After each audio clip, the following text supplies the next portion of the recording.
Marcio is connecting now. Good.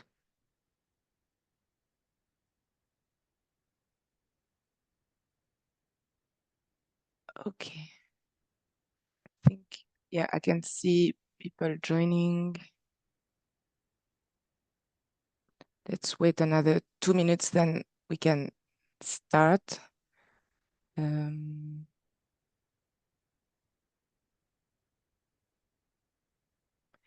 I can see. Hi, Ivan. How are you? Do you know if Mr. Guadarrama is connected by any chance? Or if you can maybe reach out to him?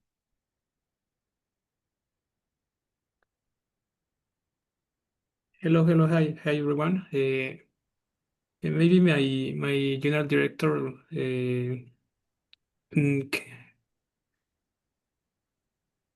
will not able to connect to the event. Maybe I read the presentation she prepared, or if so, yes, I read the presentation. Okay, no problem. So you've received the scenario, so then Boyan is gonna ask you the question and then you can intervene on behalf of your director. Thank you. Thanks a lot.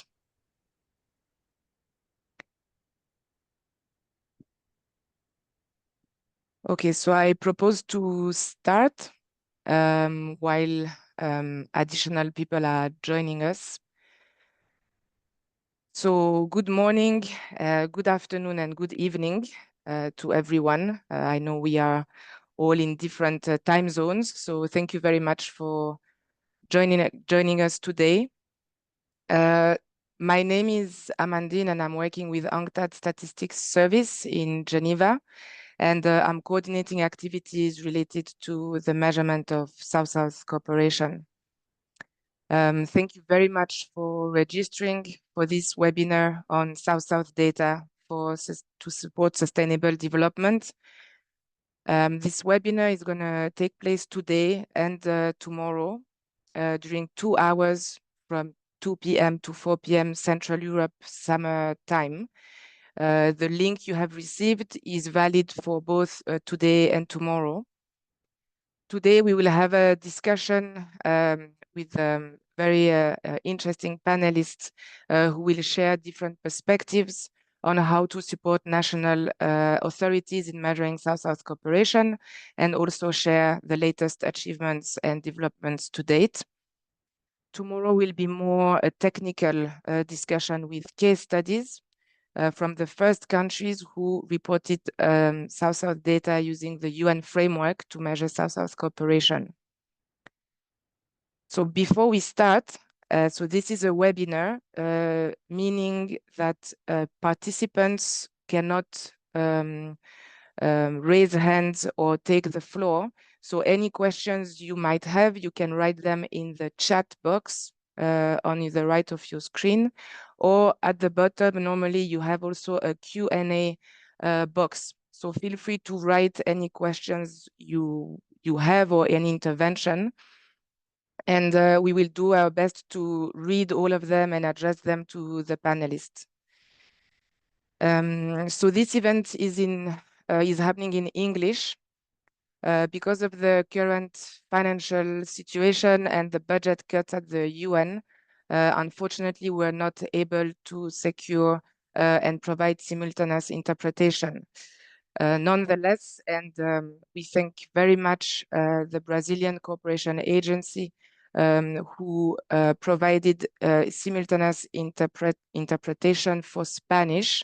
So for Spanish speakers, you can find interpretation at the bottom of your screen. If you click normally on more, you have interpretation and you can choose Spanish as a language. So without any delay, I will give the floor to my colleague Boyan Nastav, who will be moderating this session. And again, if you have any questions, feel free to write them in the chat or in the Q&A box.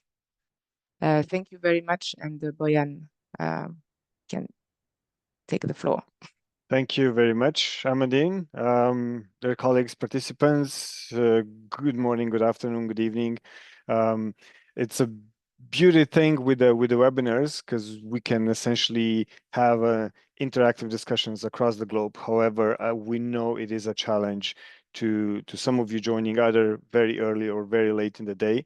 We do appreciate your commitment to actually be joining us in this important discussion that will take place on the South-South cooperation, or notably on the South-South cooperation measurement. We have a lineup of interesting panelists today with us. Let me start by going through the list. So first on the list we have is Dr. Xochitl Guadarrama, so the Director General of the AMEXID. Of the planning and evaluation within the AMEXID, so the Mexican Agency for International Development Cooperation. We have just been briefed by his colleague, Mr. Jose Ivan, that Dr. Guadarrama may not join, depending on the technical challenges, in which case Ivan will take over and then deliver the message from his Director General.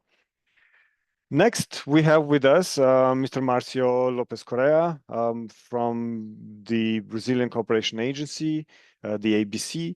He is the General Coordinator for Multilateral Technical Cooperation. He is a old friend and old colleague in the sphere of the South-South cooperation measurement with enormous knowledge and experience in that field. So we're very excited to have Marcio on board as well today. As we move on to another continent, right now to Africa, more specifically to Nigeria, we have Miss Anne Ibrahim with us. She's the head of International Statistical Action Plans on the SDGs from the National Bureau of Statistics.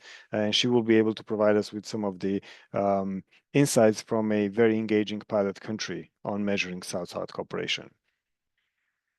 From the, let's say, the international sphere, we have Ms. Wafa Abulhosn, so she's the chief at ASQA Statistics Division. Wafa, very happy to have you here. We also have Ms. Minerva Novero Belek, she's a policy specialist from the UN Office for South-South Cooperation. And last but certainly not the least, we have our director from UNCTAD Statistics Service, Ms. Anu Peltola. I welcome all the panelists and thank you again for finding the time in your busy schedules to join us for this important event, and we look forward to a fruitful discussion. Before we move on, before I hand over the word and start asking some of the questions around, maybe just to reiterate what Amadine has said earlier to all the participants joining us today, feel free to use the Q&A or the chat to list or to write, to type your questions. We will have time for the Q&A session after the first round of the discussions with the panelists. Now, to move forward, we have a packed agenda for today. I would first like to welcome Ms. Anu Peltola from UNCTAD Statistics for her opening welcome remarks and to give us a bit of a, let's say, a short sense of the South-South cooperation links to the SDG indicator 17.31 and essentially where we stand and what the steps forward would be. Anu, the floor is yours. Thank you so much, Boyan and Amandine. Dear colleagues, panelists, partners, and friends, it's my great pleasure to welcome you to this segment of our webinar on South-South data to support sustainable development for all. The webinars today and tomorrow will contribute to our joint work to make the contributions of the Global South more visible, measurable, and impactful. South-South cooperation is really a powerful engine for innovation, solidarity, and mutual development. Yet, for way too long, the absence of reliable data has limited our ability to fully recognize and strategically measure and manage these flows. That is now changing. We are seeing the emergence of the first ever data on South-South cooperation for the Sustainable Development Goals, thanks to the leadership of countries from the South, such as Brazil, Mexico, Colombia, Ecuador, and India and China, and several African countries, with new pilot countries joining as we speak. This is also thanks to the close partnership with the UN regional commissions and the UN Office for South-South Cooperation. So the UN is really coming together to support the countries of the Global South to also have the data they need to manage these important flows. This work is grounded in the voluntary United Nations framework for measuring South-South cooperation developed by and for the countries of the South. It provides a common language and methodology to capture both financial and non-financial contributions on terms defined by the countries themselves. We think this framework is also central to achieving SDG Indicator 1731, which aims to measure the mobilization of financial resources for development. Until recently, the indicator lacked data on South-South cooperation. But now with the framework and its accompanying manual, which we have just released, we now have the tools to change this narrative. UNCTAD, as co-custodian of the indicator, is honored to support this country-led initiative. To ensure interoperability and comparability of data for the SDG indicator, we work with the International Forum on TOSTI hosted by the OECD. The OECD is mandated to report data on North-South flows and UNCTAD to report South-South data as requested by countries. We are building statistical foundations for a more inclusive and representative global development narrative that also considers the realities of the South. This year, we are moving from concept to implementation. 4 pioneering countries have already reported their data, confirming the critical role of non-financial flows in South-South cooperation. We're also developing global information systems, training national experts, and expanding participation through expert meetings and online workshops like this one. Looking ahead, the 4th International Conference on Financing for Development, FFD4, will be a key moment to showcase progress. Side events will highlight the value of South-South data in shaping more effective and equitable development cooperation. And we will launch a Sevilla Platform for Action initiative to create a community of practice on South-South data. This platform will be open to all developing economies and their partners, offering a space for shared learning, innovation, and collaboration, and hopefully mobilizing support to your work as well.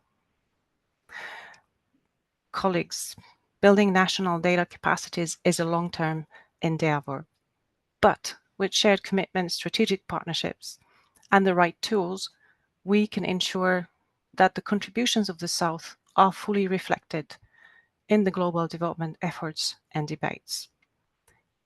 Thank you for being part of this important journey and for joining today. I look forward to the rich discussions that we will have in the webinars of today and tomorrow. Thank you very much. Back to you, Brian. Thank you very much, Anu. I think that the messages are very clear. So moving from the concepts to the implementation, and the partnership essentially is a key word in moving forward. And we have seen that already last year when in June 2024, more than 60 countries met in Doha. And when each of the participants was asked, what one word would you use to describe South-South cooperation? So partnership and development really came up on top on this.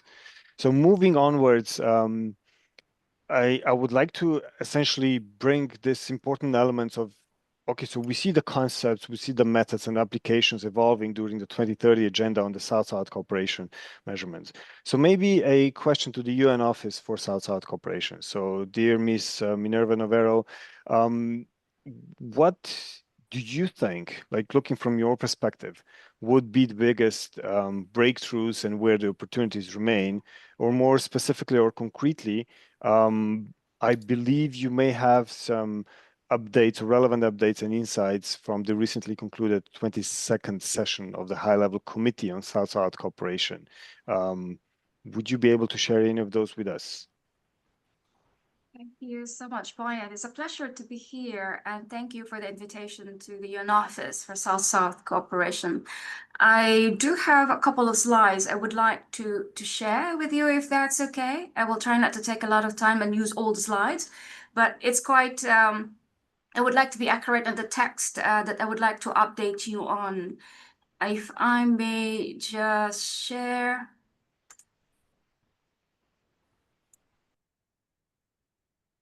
There you go. Are you able to see it? Yes, please go ahead. Perfect. I will not go into the details of our mandate, but just to, I'm sure everybody is quite familiar with UN OSSE, especially our partners in UNCTAD will lead on the our efforts when it comes to data and measurement and South-South cooperation. But we are a hosted unit, special unit within UNDP, but taking its policy direction directly from the General Assembly through the high-level committee on South-South cooperation, which is the highest policy-making body of the UN system. In this role, we actually prepare the mandated reports that feed into the HLC session. Now on this 22nd, one is the UNSG's report, and the other one is the UNDP's report. So it tracks the implementation of BAPA plus 40 and South-South cooperation, triangular cooperation within the mandates of the entities of the UN, as well as the countries across regions. I'm referencing that because my update in a bit will be on that as well. We also serve as the secretariat for the Bureau of the HLC, currently chaired by Morocco. And we also serve as the substantive support to the second committee of the General Assembly, as well as technical and programmatic support to G77 in China, and Secretariat of the UN Interagency for South-South Cooperation, of which UNCTAD and 40 other agencies of the UN system are a critical part. So we advance SSC at the global to the regional to the local national level within the UN system and beyond. And I'm just putting this slide here just to keep us all on the same page when it comes to key concepts and principles. I am sure that those who are involved in the development of the manual are very much attuned to this and really anchored in these principles and concepts. But one of the things we would like to emphasize, especially relevant in our discussion today when it comes to data and measurement, is the Southern-led aspect of it. And it must be driven by the South. These are on efforts developed by the South with the South. And the impact is multifaceted and the modalities are diverse. And we know the challenges posed by those elements when it comes to accounting for the various elements that go into what we call South-South and Triangle Cooperation for Sustainable Development. You can see the other challenges that we have on the screen. One of the things that we are actually quite concerned about is how we engage all actors in the work of South-South Triangle Cooperation. And this position that I hold, in fact, is one of the recent efforts that the UN OSSE, in response to requests from member states, has done, which is to establish a regional desk to focus on engagement beyond New York and to engage with regional commissions and all UN entities from the global to the regional to the national level. And now I would like to focus more on the updates, and I'm sure this is what really you would like to hear.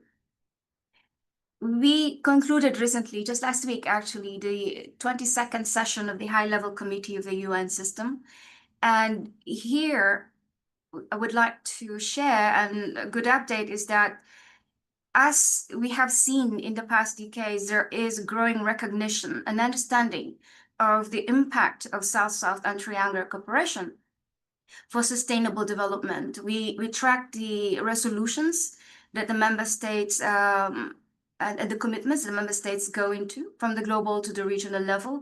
And there has been a significant increase, not just in mentioning South-South Triangle cooperation, but recognizing the impact and also recognizing the need for more support to the countries when it comes to the data, when it comes to measuring impact, when it comes to analyzing and reporting on the impact, and then feeding that into policies and initiatives that could propel progress. So in the recent HLC, the endorsed resolution endorsed in December 2024, once again, it reinforces and reaffirms the role of South-South triangular cooperation and requests the strengthening of South-South measurement as led by UNCTAD. And in fact, in the decisions last week that were reached at the HLC Commission, once again, reiteration of the impact and the value of data and measurement, and welcomes, in fact, the measures undertaken by the UN system, including the institutionalization of South-South cooperation. And I can speak more on that during the discussion. But it's interesting that they indicated and elevated the manual itself and expressed readiness for more engagement in this. And we have heard member states, quite a number of them on the floor all throughout the week, raising the need to increase the support to the developing countries and for mechanisms that will help developing countries through the engagement of also the developing countries. What is arising from the proceedings last week is, as we know from the literature, the evolution of South-South cooperation and triangle cooperation, which demonstrates also the evolution of the global South, which might be lost. También demuestra la evolución del sur global. And the evolution of the La global evolución, South and evolution of the relationship of the global South la with evolución del other sur global South. global. Shall I cede the floor to somebody else, or? I Le think voy a it's pasar la the, palabra a alguien más. I think it's the Marcos, interpretation. yeah, Marcos, we can hear you interpreting. Marcos, podemos escucharle interpretando. Yes, into Spanish. Yeah, maybe can we pause the interpretation for a minute? I will ask our to join us. Okay. Thank you. Thank you. I know there's interpretation, so I will get a little slowly. What I was beginning to say was that when it comes to the data and measurement in the discussions among member states here and across regions, we are seeing really not just about tracking financial flows. And a lot of the member states and stakeholders reference the shifting of the development landscape given the reduction of ODA and concerns that South-South cooperation, triangle cooperation, though impactful, should not be seen as a shifting of envelopes. It remains as a crucial element to traditional development cooperation. And as such, we should be clear in our reporting also how that complementary role is in fact very, very crucial.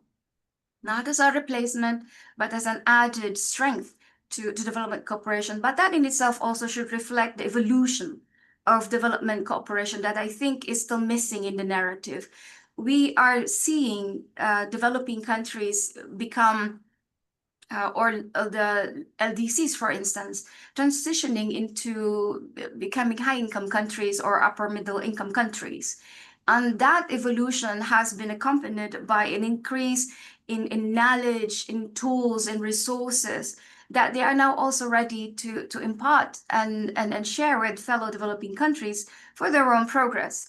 And this proximity of experience is really critical in how we view South-South triangle cooperation, the value of it in supporting peers through their development journey. So one also of the things that we're seeing, and this is coming from the UNCTAD report, that we see the increase in South-South trade in 2023, which has exceeded North-South trade. Data is shifting, but the pivot there also indicates that the global South relationship, South-South relationship is also shifting. and with that, the shift on how we do development. So one of the things that came out also in the SG's report, the recent one that we prepared on behalf of the SG and in support of the SG, recognizes the milestone, and very specific. I picked up the one on the measurement and mentioning the framework itself. Looking forward once again to the implementation, the adoption and of the manual, and then recommending for the UN entities to strengthen support to developing countries to Global South in ways possible. And here, let me just give you a little bit of an idea or a sample of how the UNOSC is also providing its support on top of all the other activities and mandated matters that I have just shared. One of the helpful tools that we have seen is in the integration of South-South triangular cooperation in the VNRs. And I'm sure that you're very familiar with this. This has been developed with the Friends of the VNR, and it has been widely used since its launch in early 2003. And there are two ways in which we look at or how the countries preparing the VNRs can integrate South-South cooperation. So it's in the process itself, which is in the process of developing the VNRs, as well as capturing in the content of the report, as well as in integrating the approaches, as well in the initiatives themselves. So one very good update on this one is that we have seen also an increase, as we have seen increase in reporting on South-South Triangle cooperation in member state resolutions, commitments, and outcome documents. More countries are reporting that they are integrating South-South Triangular cooperation, the VNRs, capturing them more, and also in the VNRs. And so they are able to see more or look more systematically, report more systematically on SST and TRC in the VNR process. Obviously, the one main challenge is that this is mainly desk research. We review the VNR submitted, and we don't have access, or we are not able to gather the data that is part, for instance, of capturing what we're asking for in the scorecard. But we see that they do confirm that they are increasingly integrating South-South Triangle cooperation even in the VNR processes. So another tool, the VNR, is more in support of the member states, the developing countries. But there's also the other aspect of UNOSC, its role in facilitating, coordinating, and that's our interlocutor for the UN system and coherence across the UN system when it comes to support for South-South Triangle cooperation. And one of the tools that we're quite proud of in launching its e-module just early in the year is the e-module or the e-learning module for how you integrate South-South Triangle cooperation. And this was done in close coordination with the interagency mechanism. UNCTAD has been very much a part of that. Regional commissions, DCO at the global to the regional level, and the other 40 other or so agencies in the mechanism. This is online, already launched, and this was developed with the support of UNITAR as well, and Staff College.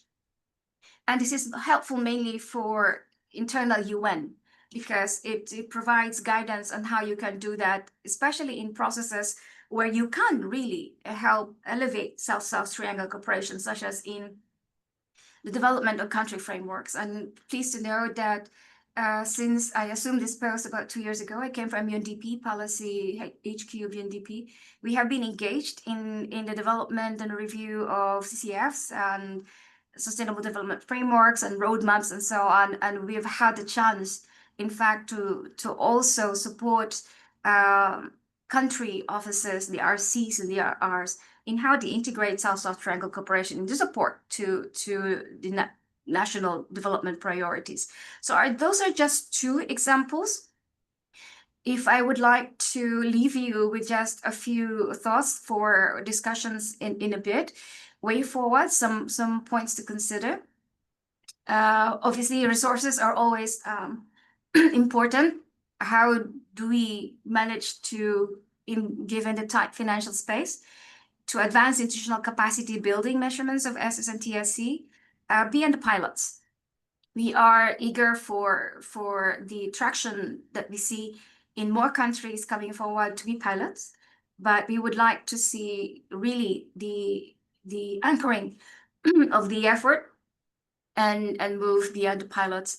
System-wide coordination, always a challenge, as you know. So one of the things that we would like to hear from our partners is how we systematically, as a UN development system, operationalize and take forward the member state resolutions, raise awareness just like through this webinar, and also boots on the ground, capacity building support to developing countries, and ensuring benefit.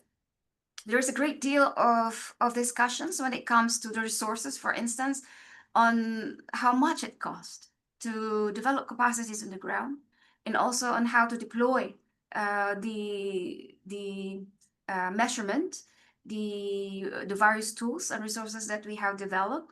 And we would like to make sure that in the busyness of all of these strategies and tools and approaches, that we don't lose sight of the benefits that we actually need to elevate more of, which is solutions developed by the Global South in supporting the development agenda of peers. And one of the major concerns, obviously, we're 5 years away from 2030, only 17% of the SDGs on track to be achieved, and progress uneven across regions and within regions. And the approach that we have is it fit to the urgency of the times? Are we quick enough? Do we need to quicken more? And who else need to be involved in the effort? And what priorities we should really all focus on to quicken the process and move needles across all SDGs? I put it here just in case there is interest on it, but on the funds and all the other tools and resources that the UN OCC has. But I think I will leave that there for food for thought, and also more for discussions ahead. Over to you, Boyan. Thank you.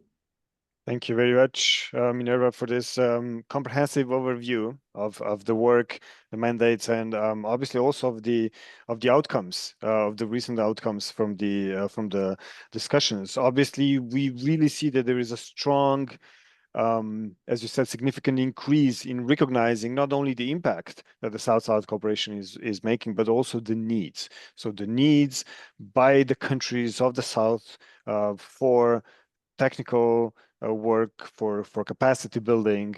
You also mentioned that there was in one of the challenges that you mentioned was the inconsistent monitoring and obviously then reporting and analyzing of the South-South cooperation for all.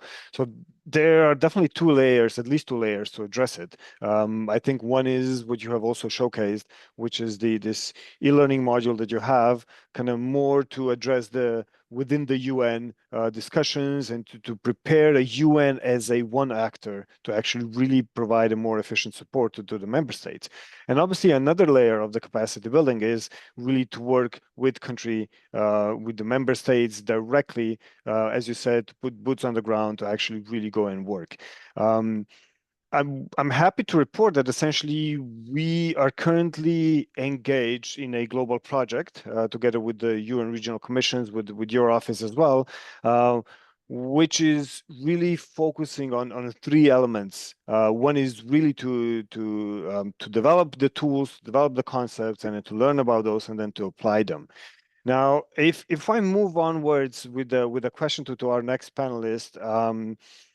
As we're talking about, spreading the word, we're learning the concepts and the methods, and we're moving from the global to the regional and even national levels. ESCWA is one of the regional commissions that is heavily engaged and working with other regional and international partners in implementing the project. And WAFA, you or ESCWA as one of the implementing entities in this global project, how do you see the question of organizing this country-led global work to refine the common methods and develop tools? So we know that there is like a global approach, let's call it the bottom-down approach, which is a global concept, global methods, but of course they have to be applied at regional or at national level.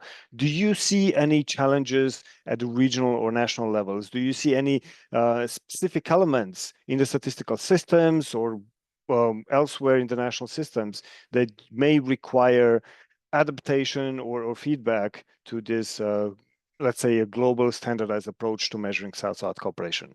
Sorry, that was so many words that you thrown, but I hope you got my question, please. No, thank you very much, Boyan, and thank you very much for all the participants and the panelists who joined us today. We know that the financial assistance to countries is gonna be reduced more and more, and countries will be counting on this South-South cooperation more and more. So I think it's very important that we put ahead that not only to measure what's, what now the South is giving to the South, but what will be the next 5 years, where are the needs, how, this cooperation will be going. And thank you very much, Minerva, for what you brought, because we are here to standardize measurement and put a framework and classifications, but it's also important to guide what type of South-South cooperation will be needed, what was effective, how we can put these regions together. So I just want to say that the subject is very important now and will be of more relevance in the coming years. Yes, I mean, for ESCWA, the countries, mostly the Arab countries in West Asia and North Africa, South-South cooperation is very important. I prepared the presentation. I can also, like Minerva, just quickly share it. So just some visuals and some charts to show, how important it is.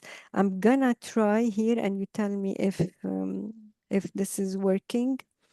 Yes, it Okay, is. so just quickly, I'm just saying that there will be a lot of opportunities in measuring South-South and making use of the South-South. So for the Arab countries, many studies that were done by ESCWA, UNDP, and others, it says that Arab countries have achieved considerable progress in development cooperation with other developing countries. And there are big donors in many, many areas. But there is no standardized framework to measure this cooperation.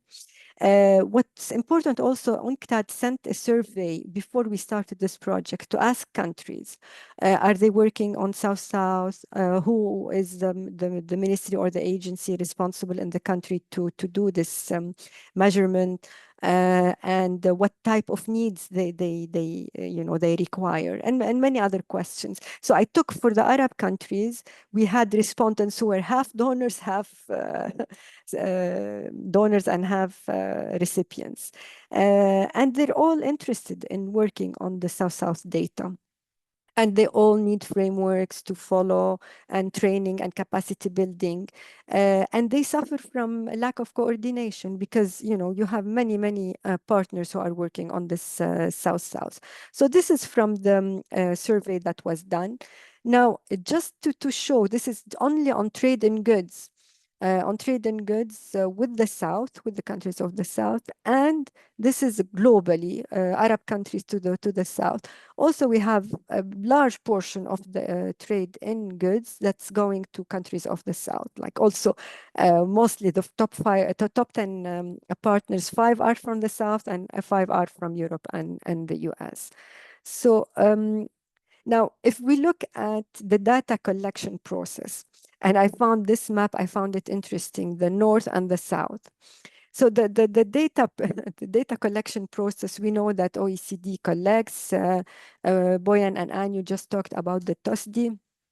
So they are, frameworks that measure different things, but like we mentioned, there are gaps in the data collection and not everything is captured. So this process of ownership and development by countries, and we'll hear from Brazil, Mexico, who really put this forward. It's important that they know more, like from countries of the south, what are they cooperating with, and how are their partners receiving this cooperation. So the methodology that took time to develop, and that was the ownership is by countries, is very important to be shared with the other regions. And we are here as regional commissions to share and to benefit from this methodology. The regional reporting and capacity building and interregional knowledge sharing also is very important. We had very interesting interregional meetings, and the first meeting in Brazil, where this engagement was shown to be really enormous, and people and countries and representatives were very eager to collaborate. Now, just to dwell on this a little bit further. So this project that we are talking about, the regional commissions with UNCTAD, with UNSD, we also have other partners. I have to mention the Islamic Development Bank, who has a big portfolio on South-South cooperation, and they have within the countries national ecosystems to put within the countries who are the actors on South-South cooperation. So they were very important partners, of course, also with the South-South Cooperation Office. So since the inception of the project, we managed to implement many activities just by collaborating with each other. And this is just like some of the planned activities and outcomes that were there. And I think we achieved together quite a lot. This famous manual is out, and we are now translating it into Arabic to allow countries to use it easily, and then practitioners can understand what's in there and how to apply it. Also, the questionnaires are translated into Spanish, French, English, Arabic. So we're trying to put all the tools in the hands of the countries and the practitioners to be able to to report. So the manual, the framework, the data collection, the questionnaires, the events that we did. I mean, the Qatar event was really just last year. So it put the interregional knowledge together. And then we go to the national workshops to try within the countries who are benefiting from the project to implement. So we will have this Jordan national workshop next month. And the other, like you mentioned, Minerva, the e-learning, also there will be an e-learning course developed by UNCTAD. So all these activities are very important to put the elements needed to put forward this framework and how countries can benefit from this. So the problem is that, and I have to mention Arab countries. Okay, we report on cooperation, but at very highly aggregated levels. So you don't have exactly, what area, what SDG, all the things that the framework offers. And we put some examples from Saudi Arabia, UAE, Qatar, those are the donors. Same thing from the recipients. Recipients also don't have the detailed data that we require. And we know from Jordan, the data is there, but it's not compiled and disseminated as at the aggregated level needed. Also, there are many things that are in kind. We mentioned like some Arab countries share with each other's knowledge, and I mentioned statistics like the tablets when they use for the census, they pass it on for the different countries who want to use. This is a type of cooperation that is not reported anywhere else. So it's something that we have to look on how to make it count as technical cooperation. These are examples of some of the data that's collected by Egypt and Jordan, and we hope with the project that much more detailed and classified according to the framework, we can make it more visible. Now, yes, there are regional differences, but I mean, Arab countries can benefit from the manual. It's more general, and it can be like really followed and applied. Some regional differences or specificities may be, for example, adjustment like Islamic finance and non-financial cooperation regarding like religious and cultural cooperation. I have to say, for example, Eid al-Adha was just last week, and millions of Hajj people went to Saudi Arabia. I know that like donations and support to these people who want to go to the Hajj are being provided. So a lot of things can be specific to the region, and we hope to engage more people, especially Gulf countries, because other than Qatar, who is a pilot country with us, but we can engage at the sub-regional level with the Gulf countries to see, how they can support also the part on emergency aid during wars and disaster. This is a big part because unfortunately we have a lot of countries in wars. Now, just like I mentioned, Islamic Bank is a very important partners, and this is some part of the national ecosystems they work on.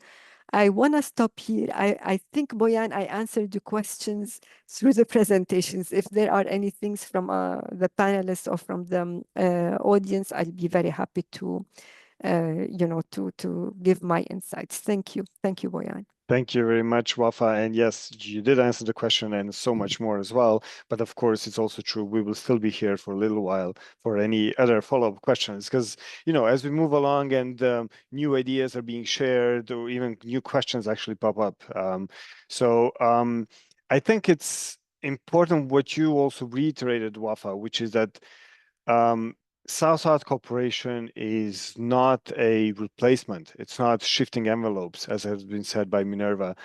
It's an added strength. So South-South cooperation is a specific element that essentially is needed to comprehensively address the question of this international development, and notably of the countries of the South as well. Now, it does require capacity building, and not only by the UN, obviously. In the true nature of the South-South cooperation, obviously country or country-to-country support is... So we hear the interpretation again, or is it just me? No, Okay. I think maybe it's your channel. Okay. Okay, it's good then. Sorry. So yes, country to support in the measurement of the South-South cooperation in all various aspects, of course, is a true nature of the South-South cooperation. Now, Mexico is one of the leading countries, as we have seen so far, the so-called pioneering country in conceptualizing and measuring South-South cooperation. Mexico, alongside with the notably Brazil and Colombia, has been working very hard in the region, Latin American region, but also with UNCTAD to build and support the conceptualization and the methodological development and the implementation of those concepts and methods and tools in the countries of the South. Now, you in Mexico are active in various fora and play a really essential role to the UN framework on South-South cooperation as well. Now, what would your view be on expanding the outreach to the countries of the South, so globally, to support their efforts to measure South-South cooperation? Or even maybe just to get them interested. Is there a interest to discuss and measure South-South cooperation across your partner countries, as you may have seen it? Now, I don't believe we have Mr. Guadarrama present with us. So, Ivan, do you want to take over? And just a reminder to speakers to speak Yes, thank you. slowly for the interpreters. Try to not speak too fast. Thank you. That goes to me. Huge apologies. Well noted. Ivan, please, the floor is yours. Thank you. I'm very grateful for the invitation from United Nations. I am pleased to meet you. I will now read the presentation prepared by my Director General. My apologies, but I will have to read it in Spanish as it was prepared that way. Please, go ahead. Thank you. La MEXID, o la Agencia Mexicana de Cooperación Internacional para el Desarrollo, reconoce la importancia de disponer de datos sólidos para la cooperación sur-sur esto como una herramienta clave para Espera, poder Iván. tener un Disculpen, mecanismo se de... escuchan los dos, se escucha la interpretación también al mismo tiempo. Yo escucho los dos. Alfonso, can you please, so to everybody essentially, in the more button or the interpretation, please select one of the languages. Because I think if you keep the floor, you may actually get a double one. Yes, if you want to hear English, please click on English Yes. and select I keep English. it If you in, want in English. to hear Spanish, you just select Spanish. Oh, maybe. Okay.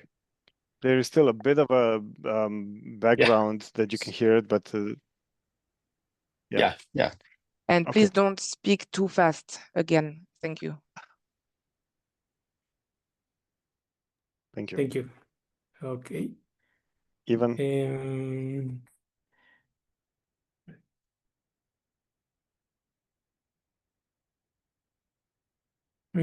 Como nación pionera en esta materia, México ha contribuido activamente a la construcción del marco voluntario para medir la cooperación sur-sur, impulsado desde la ONU.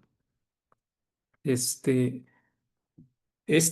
marco consensuado en 2022 por la Comisión Estadística de la ONU y la Asamblea General proporciona definiciones comunes y principios generales como la horizontalidad, la solidaridad y transparencia que se pueden reflejar a través de la cooperación sur-sur. Y también permite este manual guiar la medición de proyectos de cooperación. Consideramos que contar con datos integrales sobre cooperación sur-sur fortalece enormemente la gestión analítica y la asignación estratégica de recursos. En primer lugar, permite evidenciar dónde, en el caso de México, dónde se está canalizando su cooperación y qué resultados está generando. Por ejemplo, nuestra principal herramienta para esta tarea es el Registro Nacional de Cooperación Internacional, que es el RENCID, que consolida anualmente los montos y destinos de cooperación técnica, financiera, becas y ayuda humanitaria, lo que ha posibilitado reportes públicos a través del Infomexi también. Posiblemente uno de los retos que también enfrenta México es el hecho de que la cooperación, al igual que en el caso de la mayoría de los países, pues se mide con un año de atraso. Sin embargo, estamos trabajando para tener un reporte anticipado sobre los proyectos de cooperación que realizamos, para tener un reporte en tiempo real y por lo menos tener de manera anticipada si bien no los montos de cooperación, sí estar reportando todo lo que ya se está realizando en tiempo real. Eh, la visión que tiene la MEXIT sobre la gestión y la generación de capacidades internacionales de cooperación para medir la cooperación son, de hecho, uno de los principales pilares que tenemos como cooperación en general, desde el Programa de Cooperación Internacional de la MEXIT o el PROCID, que es nuestro marco general de cooperación que se hace de manera seccional o cada administración. Una de las misiones que se nos encarga es compartir capacidad técnica y atraer capacidad técnica hacia México sobre temas técnicos como temas estadísticos y también compartir buenas prácticas en normas estadísticas. De hecho, para esta tarea trabajamos de manera muy... claro, voy a hablar un poco más despacio. En esta materia trabajamos de manera estrecha con el Instituto Nacional de Geografía y Estadística, el INEGI, que es la institución cabeza de sector en materia de estadística para nuestro país. También consideramos que la cuantificación de cooperación sur-sur sitúa su rol junto con otras fuentes de financiamiento para el desarrollo según cifras de Naciones Unidas y de la CEPAL. La cooperación sur-sur representa alrededor del 15% de la ayuda total oficial para el desarrollo, lo que da relevancia, ¿no?, a esta función de poder cuantificarla de manera adecuada.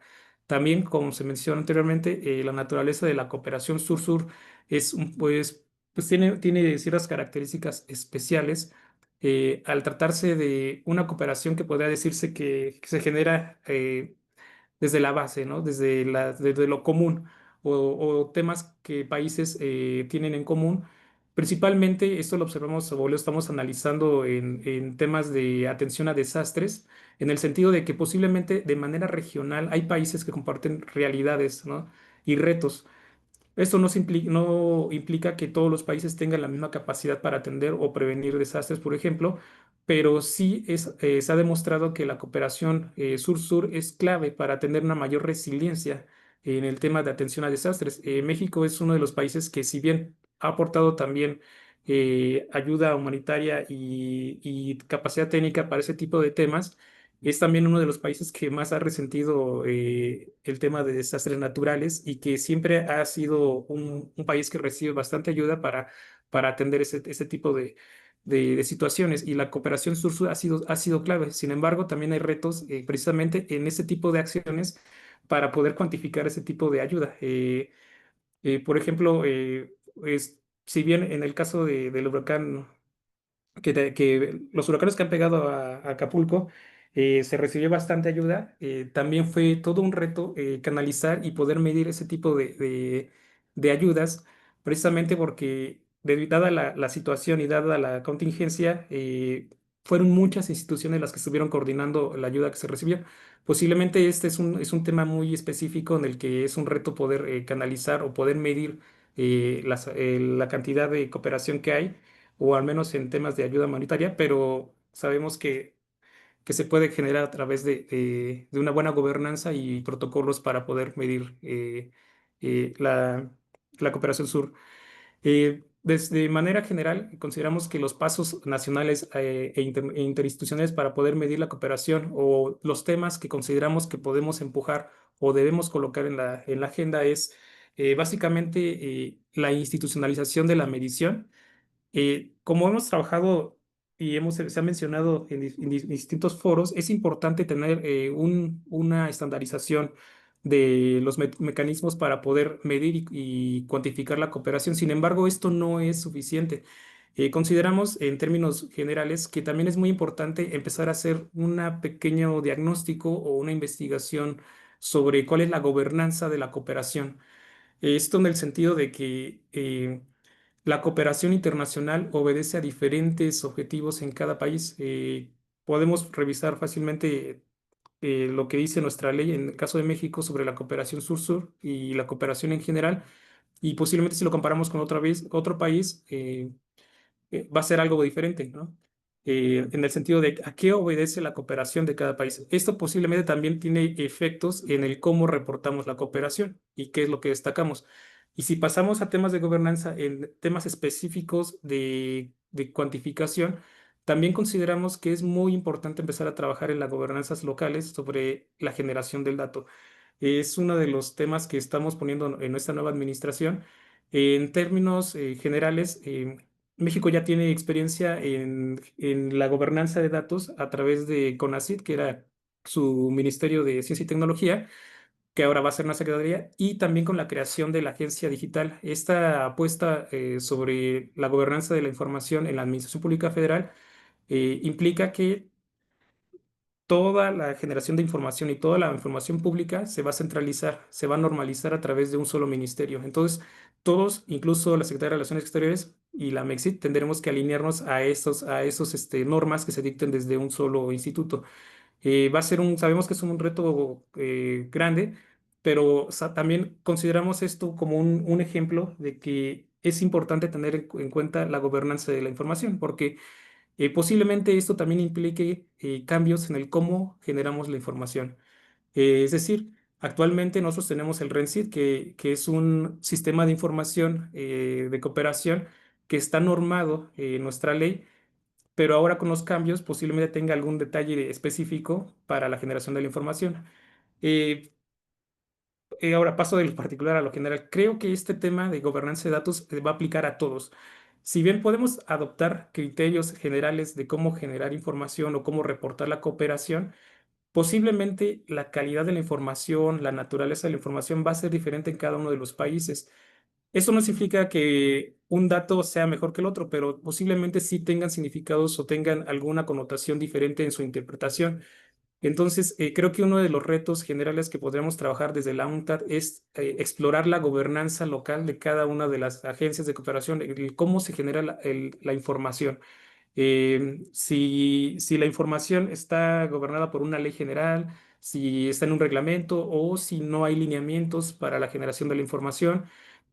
También creo que es importante usar este tipo de foros para empezar a compartir buenas prácticas. Por ejemplo, hay foros en los cuales existe la validación cruzada o doble validación de la cooperación. México, en el caso de cooperación triangular, tiene proyectos en los cuales la validación de esos proyectos es doble, tanto por la parte receptora como por los socios que están ofertando la cooperación. Sin embargo, esto no sucede en todos sus proyectos. Hay varios proyectos en los que Amexit es la única que reporta el proyecto, pero no existe una validación doble de esta información. Entonces, posiblemente es uno de los temas que nosotros estamos trabajando para tener siempre la validación doble, tanto como lo que nosotros reportamos internamente en México en la Administración Pública Federal, como en lo que el país receptor reporta que recibió efectivamente como cooperación técnica, como ayuda humanitaria y demás. Este tipo de herramientas de validación doble creo que pueden ser claves para tener un dato más preciso en lo que se reporta en términos de cooperación y se cuantifica. Y bueno, en general, México celebra el creciente interés de los países del sur por medir la cooperación sur-sur y está convencido de que ampliar el alcance de esta iniciativa a nivel global es tanto posible como deseable. Como país pionero en la conceptualización y cuantificación de cooperación sur-sur, México ha acumulado experiencias y herramientas desde el Registro Nacional, como el RENCID, el Infomexid, en su estrecha colaboración con su institución núcleo en temas de estadísticos. Sin embargo, México también tiene varios retos, ¿no? Y que posiblemente otros países comparten, que tiene que ver sobre cómo efectivamente institucionalizar los procesos de generación de información. Eh,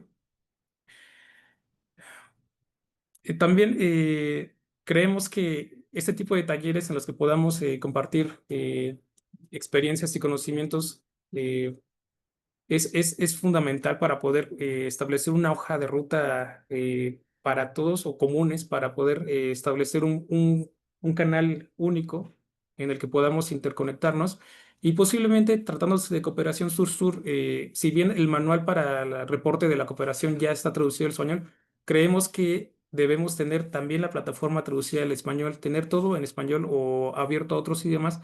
Eso en el sentido de que uno de los grandes retos de la cooperación, al menos en México, también tiene que ver con la transparencia. La transparencia y la rendición de cuentas es uno de los temas que esta administración está trabajando de manera principal o como un pilar principal, en el sentido de que si bien nosotros tenemos dos sistemas de información para reportar la cooperación sur-sur y en general la cooperación la reportamos en diferentes foros, aún nuestras plataformas no son públicas. Entonces, no son plataformas que puedan acceder de manera directa en un sitio web. Eso es uno de los también temas que estamos trabajando para poder ya establecer un, este, una plataforma o una página en la que se pueda consultar de manera directa nuestra información. Posiblemente esto tiene algunas connotaciones de procesos. Por ejemplo, hay temas o proyectos que se actualizan, ¿no? Dependiendo la finalización del proyecto y la validación que se haga por parte de los países receptores o por parte de los implementadores, pero posiblemente para la información que ya se ha consolidada para años anteriores, eso sí ya debería estar público en diferentes escenarios o diferentes foros. Como propuesta de un mecanismo de cooperación sur-sur y de fortalecimiento estadístico, creemos que para sistematizar el apoyo, México sugiere crear una red formal bajo el paraguas de UNCTAD.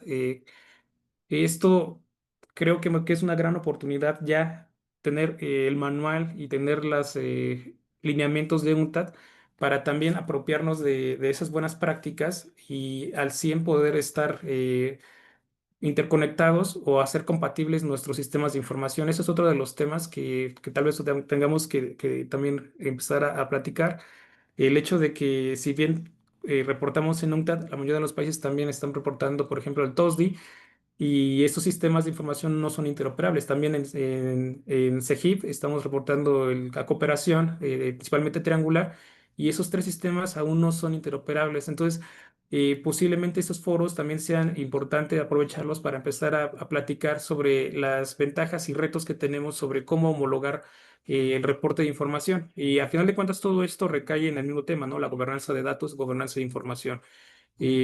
y gobernanza de la cooperación internacional, que es un tema que hay que ir trabajando y rescatar las buenas prácticas de cada uno de los foros que tenemos. En ese sentido, retomo la pregunta que inicialmente Boyan hizo y pues México actualmente tiene la encomienda en esta administración de seguir compartiendo las buenas prácticas en materia de cuantificación. Si bien fuimos pioneros, también reconocemos que estamos en una etapa de, de adaptación a las nuevas tendencias.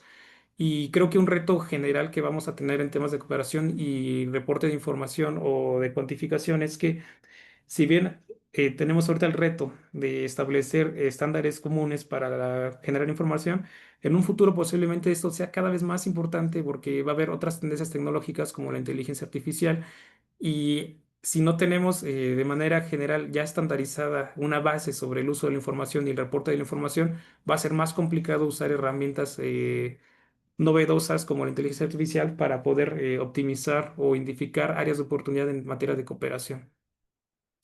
Y bueno, concluyo diciendo que México, una de las posturas que tiene actualmente es seguir trabajando de manera estrecha con los socios, con los países socios, la generación de capacidades técnicas en materia estadística y también el tema que estamos empezando a abordar es la gobernanza, para poder tener cada vez más claro cuál es el camino adecuado para tanto para reportar la información como para mejorar la transparencia y hacer más útil la información que reportamos.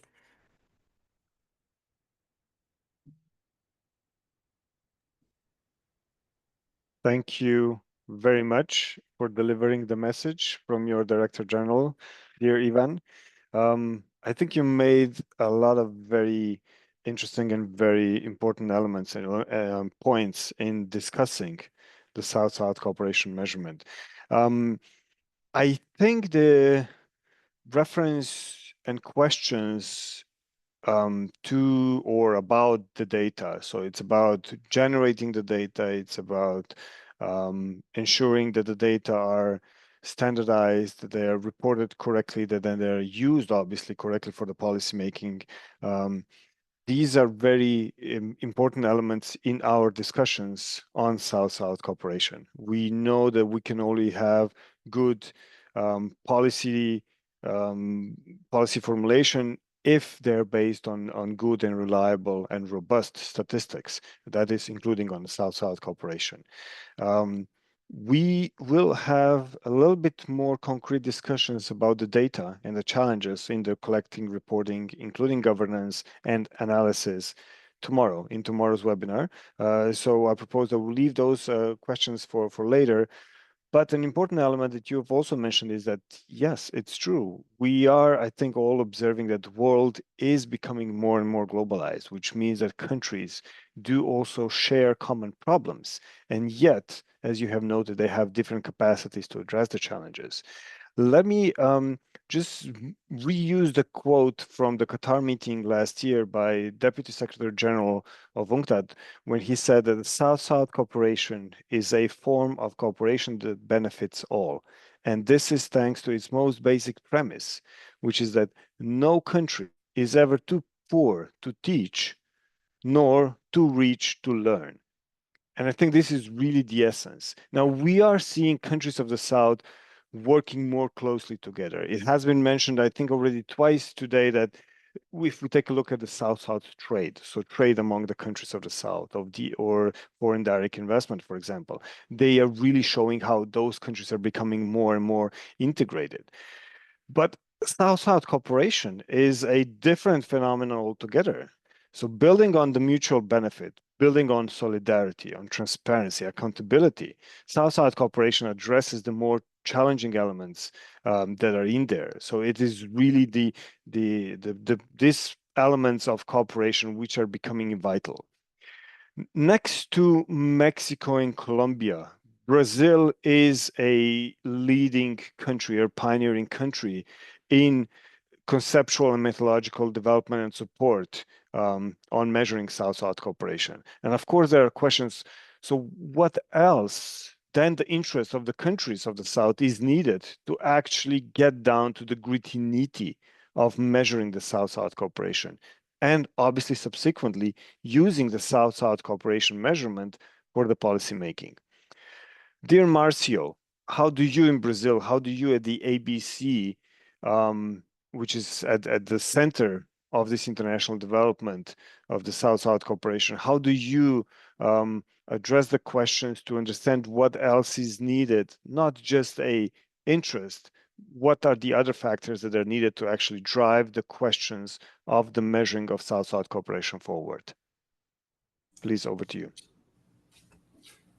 Thank you, Brian. Good morning, good afternoon, good evening. Thank you for the invitation. And well, let me start saying that information is a powerful tool in foreign policy. No news here.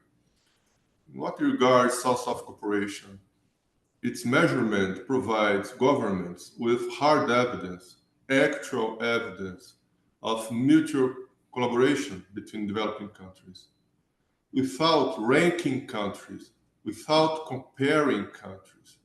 And this is a major difference between the traditional way of measuring development cooperation by developed countries, by donor countries, including through TOSD, for instance, and what we have been doing, our government, and in partnership with UNCTAD.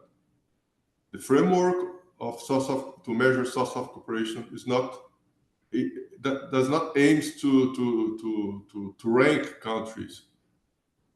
Is to map what we have been doing. Setting up a data platform at UNCTAD with data on South-South cooperation must be realized beyond the field of public statistics. Countries need to grab the strategic aspect or element of this measurement. Collecting data on South-South cooperation is important as a means to demonstrate that South-South cooperation is a concrete expression of the practice of the right to development.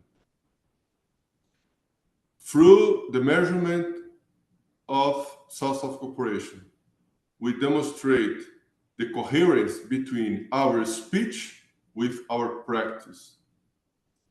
All developing countries wish the revamping of the international development cooperation.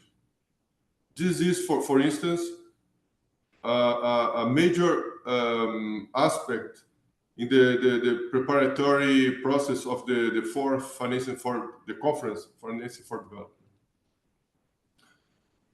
With a global-wide collection and dissemination of data on South-South cooperation, encompassing all modalities practiced by our countries, developing countries empower their own narratives regarding to where development cooperation should evolve. Through South-South cooperation, we demonstrate which sectors are more important, are closer to the real needs from developing countries. With data on South-South cooperation, on the practice of South-South cooperation, we make our arguments stronger in relation to the way development cooperation as a whole, including North-South, the role of multilateral development banks, how they should get back to the basics, to how to promote development for real. Okay? In Brazil, information related to our South-South cooperation in its different modalities became an essential, a staple topic in the preparation of our bilateral, regional, and global level dialogues. Because cooperation many times is as important as data on trade, on bilateral trade, among countries, or discussions about investments between countries. Of course, we know that countries are eager for investments to increase trade, but again, there is a third leg in this process, the leg of development cooperation, and, or in this case, let's say the non-financial modalities of South-South cooperation. So many times this dimension of international relations between developing countries does not deserve the right attention, but through this measurement, we give our authorities material, data to demonstrate the density of our bilateral relations, or again also at the regional level strategies regarding development in our regions and continents. So this let's say strategic component or political component, if you wish, of the measurement of South-South cooperation, I believe it's a very important element to help us leverage this process of mobilizing governments in terms of defining focal points responsible for collecting data and reporting to the future platform in UNCTAD. Thank you very much. I'm available to participate in a dialogue. Thank you, Boyan. Thank you very much, Marcio. And I think those are very important, let's say, central points of the South-South cooperation. So, as you said, South-South cooperation predominantly focusing on the non-financial aspects as well, but it is providing evidence without the ranking or comparing of the countries.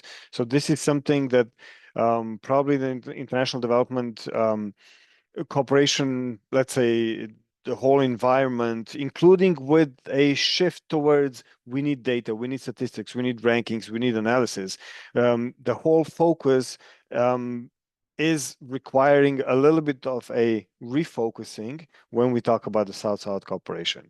I think we have been used to really focusing on a donor-recipient partnership, but with the South-South cooperation, this is changing. We are now talking about the equal partnership and mutual benefits, and this will promote, as you have said, development for real, which I think is obviously an important element. The interesting thing that you mentioned is to really go beyond this use of statistics and to note that data or statistics on South-South cooperation has as equal weight as trade data or trade statistics, for example. Now, obviously, there may be some more used channels that are being put in place where the trade statistics can actually be generated, widely used, and so on. Obviously, there are also reasons behind it. But if we now move on to a very concrete question to, for example, one of the important countries in this whole piloting exercise, which is Nigeria. So Nigeria has been involved as the pilot country in the project to quantify South-South cooperation flows. And you come from the National Bureau of Statistics, so the National Statistics Office, and obviously as a statistician or as a statistics background, you have a different approach to measuring certain elements. A question is, how can, in your view or in your experience, National Statistical Office help supporting the pooling of the data from many agencies involved in the South-South cooperation projects? Most notably, are there any questions related to the trust or to confidentiality? Are there any confidentiality issues involving in reporting the data at a very granular level?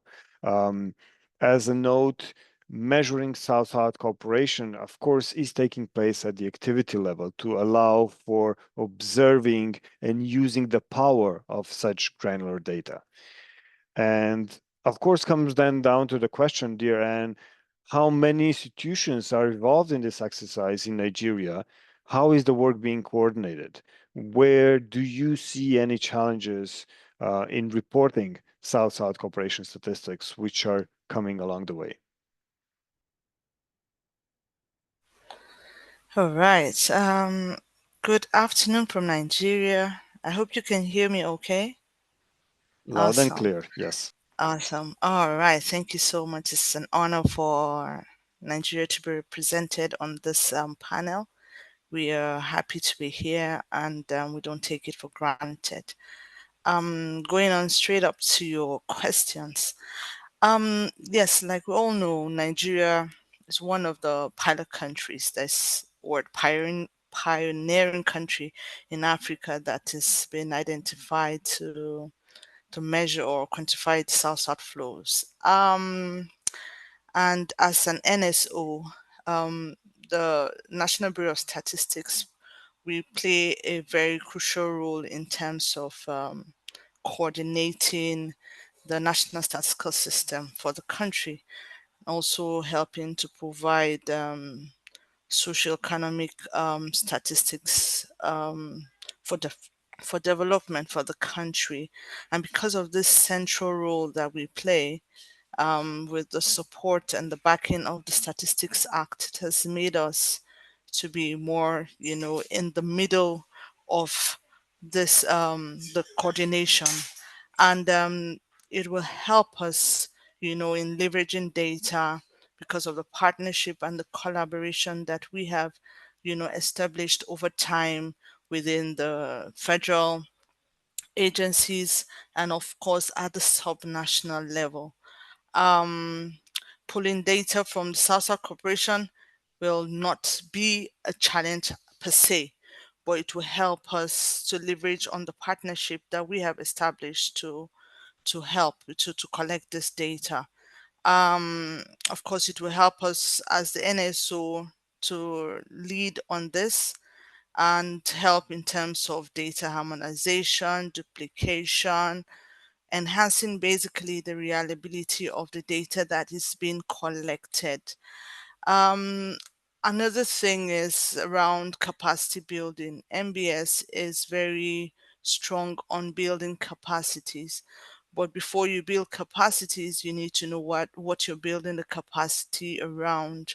Yes, we have been supported and provided with capacity building. Boyan, you were here, David was here, and then we had a number of stakeholders in the meeting.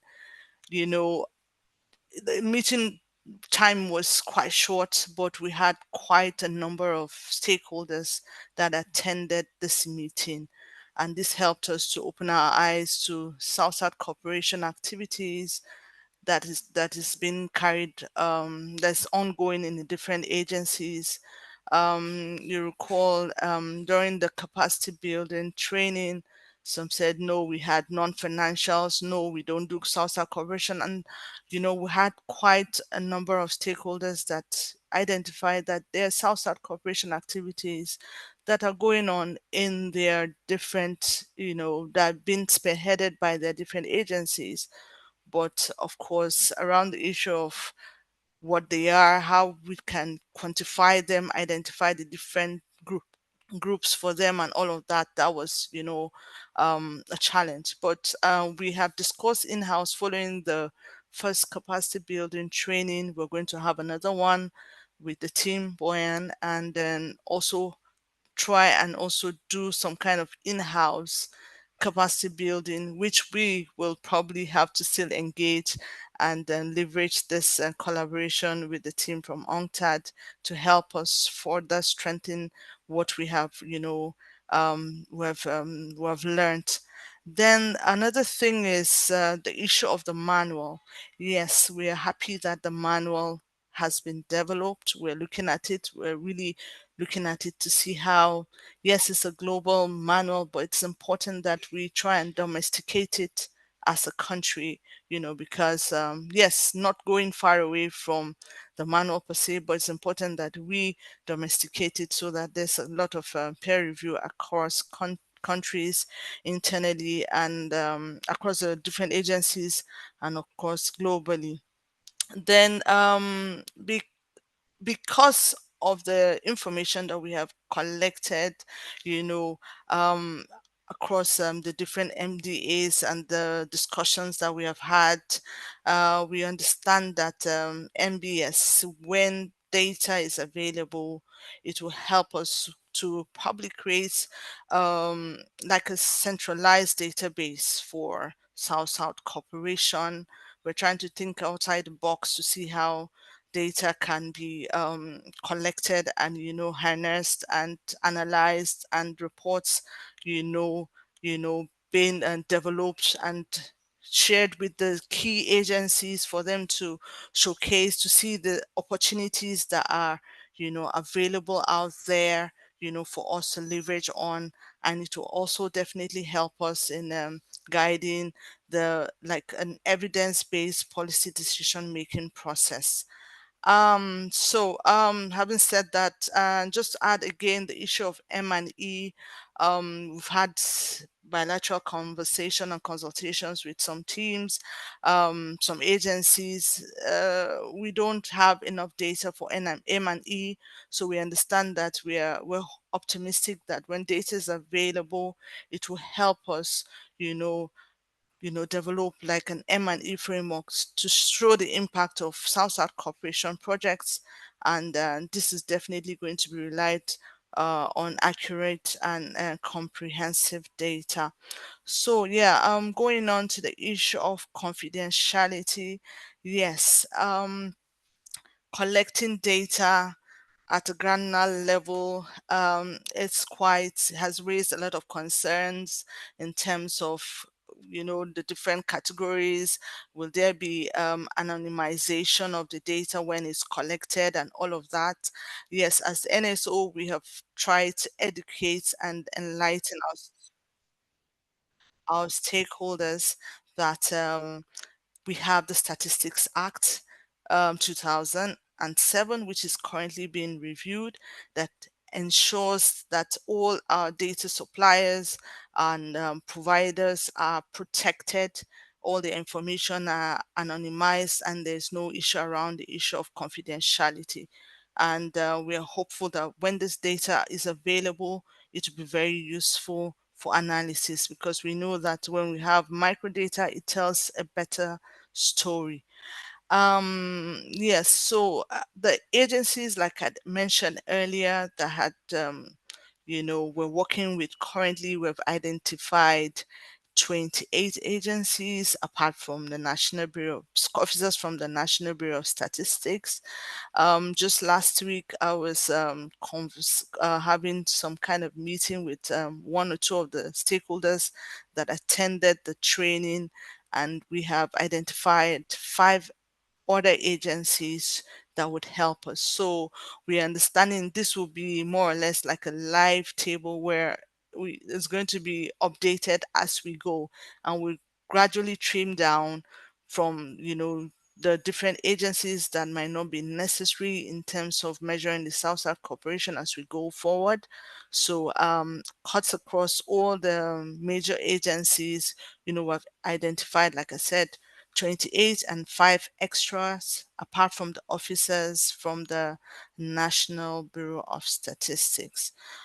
So around the challenges that we have been facing so far is the issue of poor awareness. So there's a need for us, there's really low awareness, sensitization on South-South cooperation in the country. And I think it's something that we need to really focus on, so that agencies, they are well aware and informed about South-South cooperation.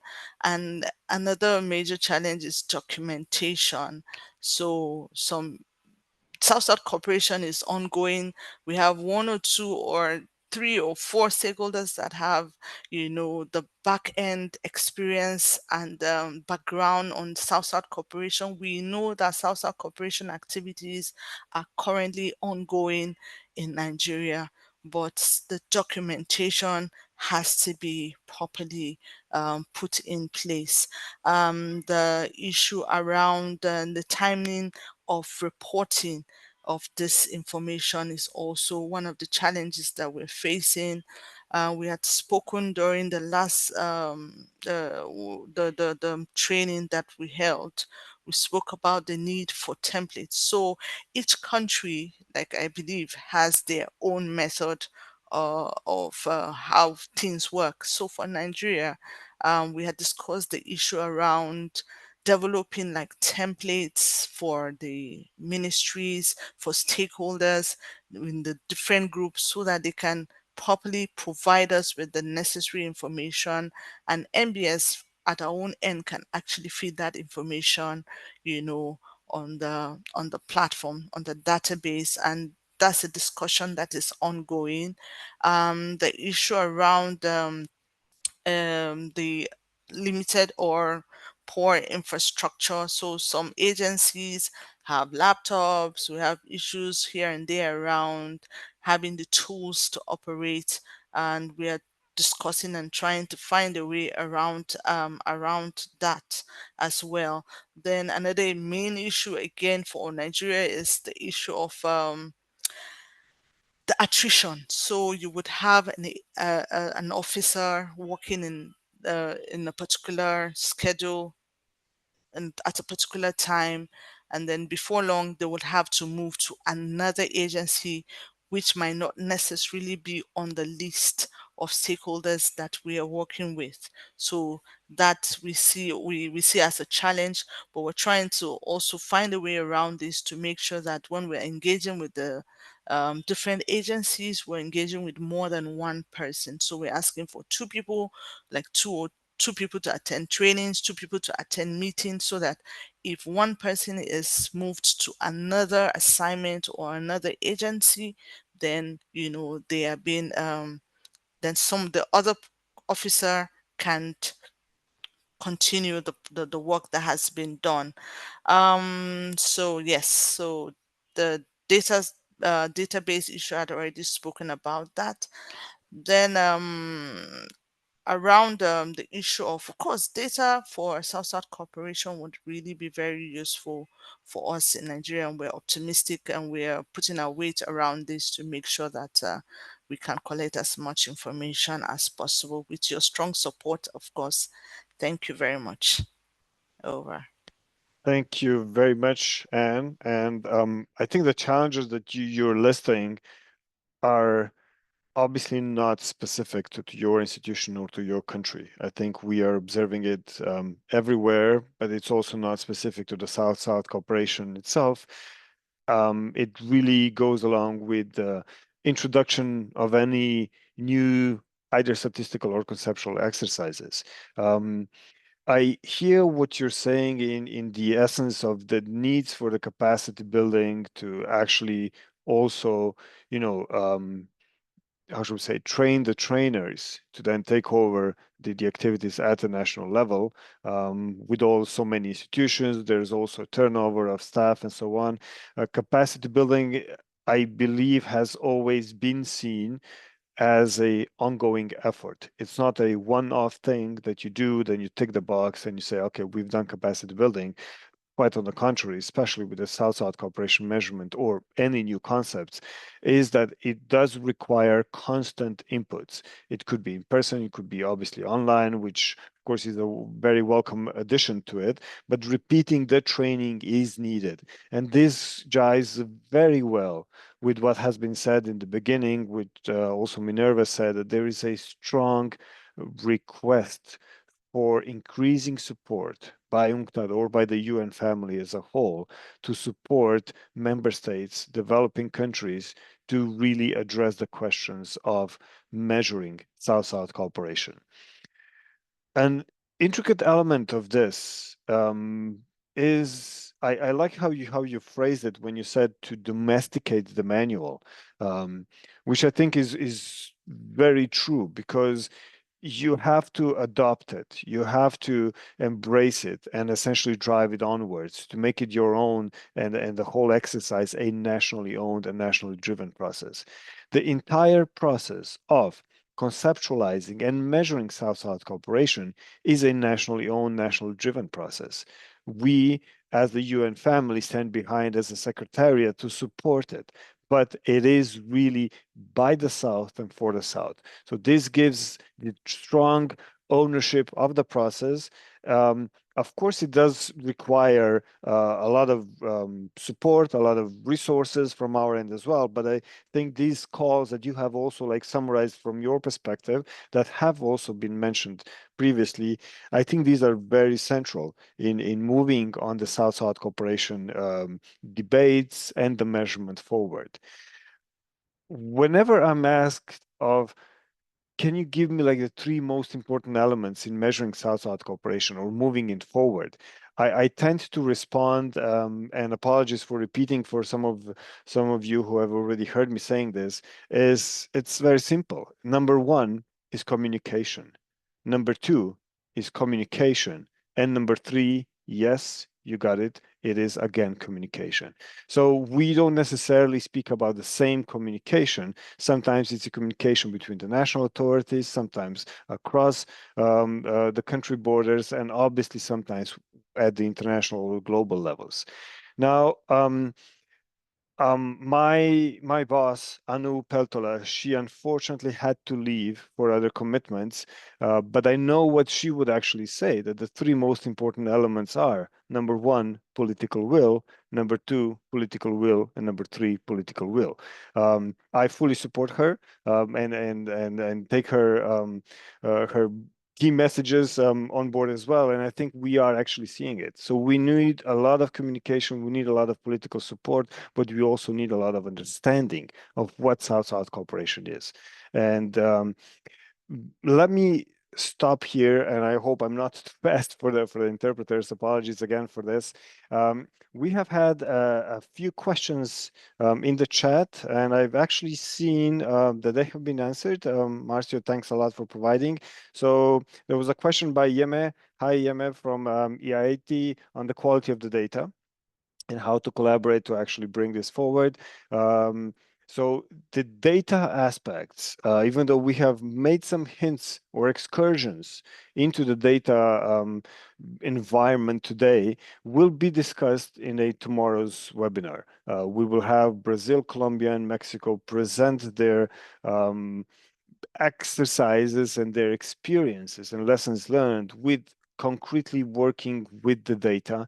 And then this is the part where there's also the second question that was asked, the difference between the platforms of the South-South Galaxy and the platform that Marcio has mentioned. So we will present briefly the beginnings of this data platform, the data insights on the South-South cooperation tomorrow, which would be bringing or collecting data on South-South cooperation as per the framework and laying it out to be to really emphasize, first of all, the comprehensiveness or completeness of the South-South cooperation across all its modalities, but then also to support the decision-making process. Of course, and this is what I think Anne has mentioned is a very crucial element, there needs to be a, let's call it an integrated IT system developed to support countries in measuring South-South cooperation and bringing it onwards. But I think this platform that is now in the making, that is now slowly starting to become alive, will be really driving these efforts forward. I see that there is a question in the chat, and let me read it. The problem can be raised regarding the administrative data related to South-South cooperation that can be collected, but its authentication can take a long time, which makes it difficult to adopt it. What are the best ways to find appropriate solutions? And when collecting data on various support programs, it is often difficult to classify it in a way that makes it easy to present and read clearly and then contribute to formulating various policies based on this data, of course. Now, on the last part, I can maybe just briefly respond that essentially the South-South Cooperation Data Platform or Data Insights is exactly trying to address those questions. There is so many different elements of the South-South Cooperation that, of course, then we need to find a way how to summarize them and to make them user-friendly and user-ready. Now, I'm just thinking about the question essentially on this administrative data related to the South-South Cooperation and authentication of that data. Maybe a question could go out first to Anne in the sense whether you have already addressed any of those questions, and then perhaps maybe to Marcio in the chance whether you have had any experience on this part as well. And can we bring you in on this one? Oh, yeah. Okay. About the administrative data? Yes, and that it takes a long time to authenticate the Absolutely. data, and so which causes then challenges. Whether you have encountered this, and what would essentially, what would you think would be the best way to find appropriate solutions for that? The authentication process. So I would want to go by saying, number one, what we are trying to adopt for Nigeria is having like a focal point. So when we have a focal point, the person is providing the information. So that long process of authentication is reduced to the barest minimum because of the system that operates here. We will need also like the final sign off of the CEO of the agency that is providing the information. So I think that's what takes a longer time. But if we can ask the focal point for South-South cooperation, which we have tried to adopt for Nigeria, to say these are the focal points for the South-South cooperation, you are providing us with the data, and can you authenticate, or there's some different checks for us. There has to be a place for signing off. So if the system is more or less like computerized, I think it is already computerized, but if we can do that, I think we really reduce getting the focal point to authenticate and give them a timeline. That would help to say we need to report between so and so. I think giving them a timeline will also help. I think those are my few suggestions, but I'm open to hear from other colleagues. Thank you. Thank you very much, Anne. I think these are very good thoughts. Marcio, would you care to come in with any of your insights and your experience in this matter? Well, just please clarify if you are talking about the question, the subject of data validation. I believe tomorrow my colleagues from the IPEA Institute, they will be in a much better position to clarify the process, how they collect data and clean, let's say, the data from inconsistencies. Of course, there are many inconsistencies or incomplete data, voids in the charts and the tables, and how they manage to cover this. And also here at ABC, as we are a major provider of data in two modalities, technical cooperation and humanitarian assistance, before we report to IPEA and for them collect to aggregate our data with other data from other line ministries, there are layers of this process of cleaning the information. So before we as a government, we share this, report this information to foreign spaces, foreign platforms. Okay, thank you. Thank you, Marcio. And I think this is really just the key message here is it takes time. It's not simple set of data, and it takes a lot of time and several layers of validation and of essentially authenticating the data before they get moved onwards, then paired with other data and then used ultimately. And it is true. So tomorrow's webinar at the same time will be addressing those questions precisely. So what are concrete steps, how to get the data, what are the concrete challenges, and then the experts will also be available to address any of those questions that may be popping up when essentially a country starts to collect and report data on the South-South cooperation. I'm observant of the time, so what I would now like to propose is that we really move on to the final remarks. So I would like to go back to the to all the panelists with a short question and hopefully a short response as well, which would be, what concretely should we do in moving the South-South cooperation measurement forward? When I say we, I predominantly mean, you know, UNCTAD as a secretariat or as a co-custodian of the SDG indicator 17.3.1, and as a secretariat to this entire work on the South-South cooperation, so the UNCTAD with the UN partners. So let me really just ask briefly to all the panelists, and I think we can essentially now start the other way around. So Anne, I know you have already hinted what needs to be done. So there was a question of capacity building quickly in a word or two. Is this the thing that you would ask us to do to move forward? Okay, I want to add, apart from capacity building, advocacy.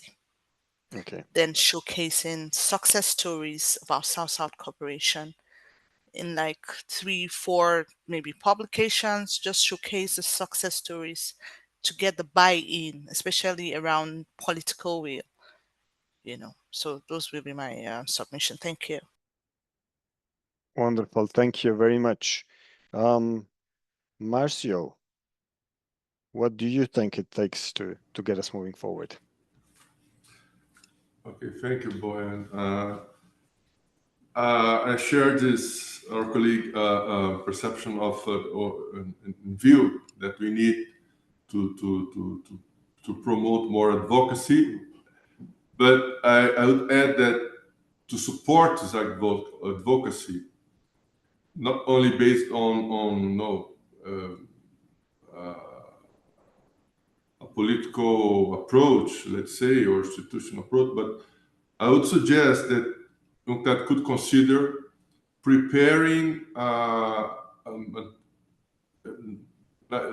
to December an informal report, a first informal report with data available for the pilot countries to demonstrate in real terms how data on South-South cooperation could be visualized or prepared for dissemination. And because I believe that advocacy for an effective advocacy, we need something to support it, let's say. And maybe this kind of preliminary report, or at least if it's not the case of a report with available data, maybe the structure of what could be a report, with examples or demonstration, let's say, because we are in a very critical moment, important moment of engage governments from the South in this process. And this second semester, the second part of this year is very, very, it's a crucial moment. Thank you. Thank you. Thank you very much, Marcio. I agree. We are at the crucial moment right now. We see a lot of interest. We see a lot of requests as well. So we definitely need to find a way to address those. Very well noted. Dear Ivan, can we maybe turn to you. I know you have also already mentioned in the shared speech by your Director General. Is there anything specific that you would like to add?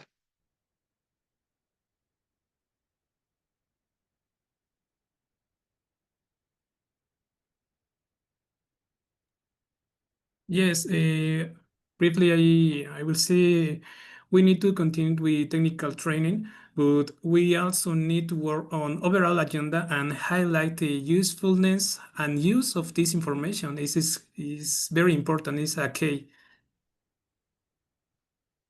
Thank you. Very concrete and short. Very much like it. Thank you very much. Wafa, can we ask you for your thoughts?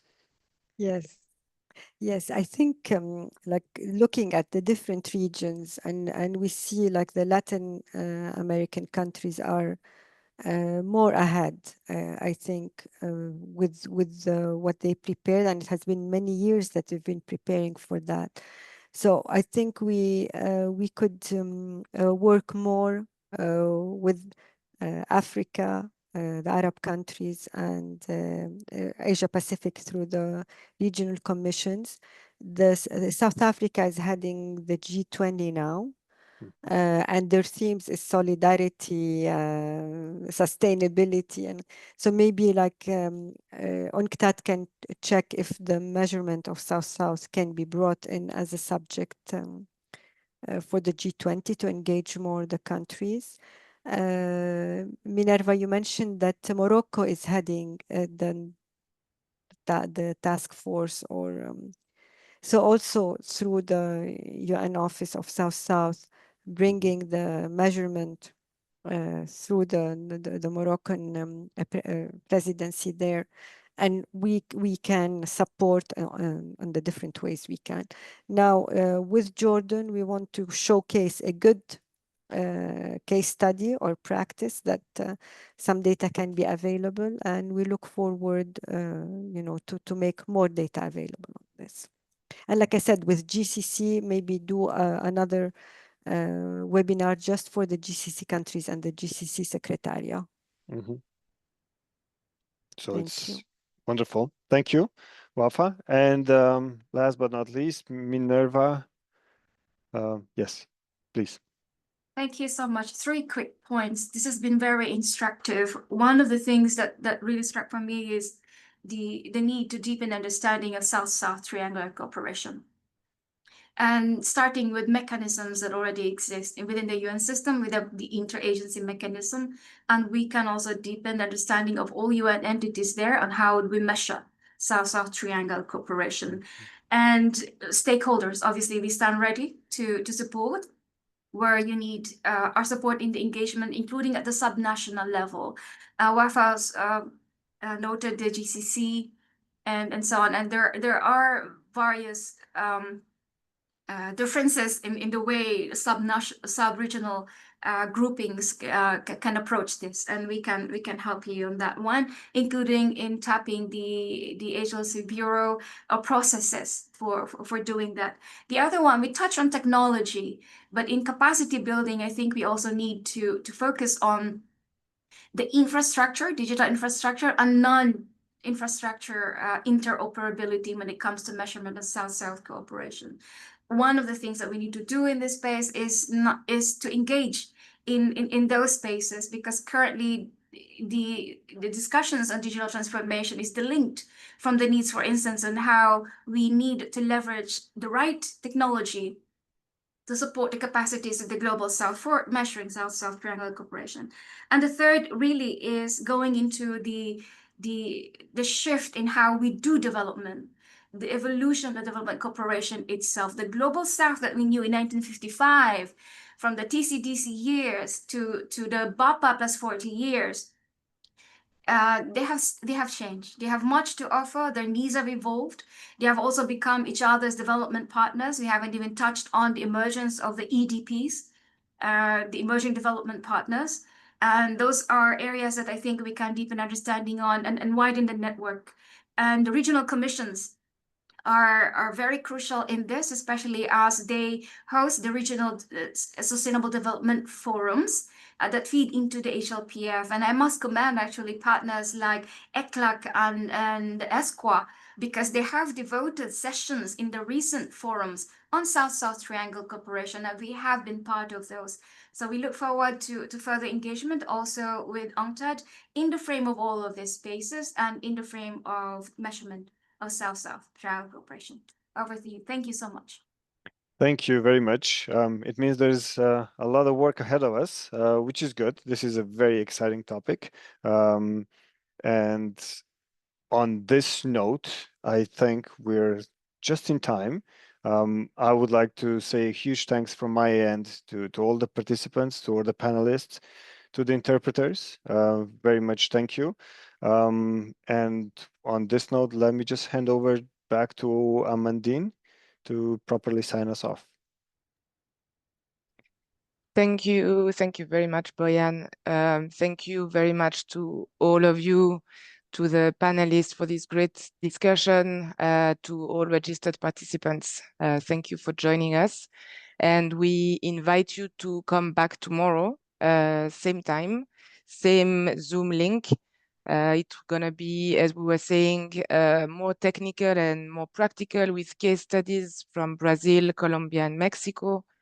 We will also briefly showcase the new UN South-South data insight, as well as give you an idea of the upcoming e-learning course on the measurement of South-South cooperation that we are also developing at UNCTAD. So thank you very much, and hope to see you all tomorrow. Have a nice day or evening. Thank you. Have a nice day, Thank everyone. you. Bye. Thanks. Bye, See you everyone. tomorrow. Bye. Thank you. Have a Bye. nice day. Cheers. Bye bye. Bye.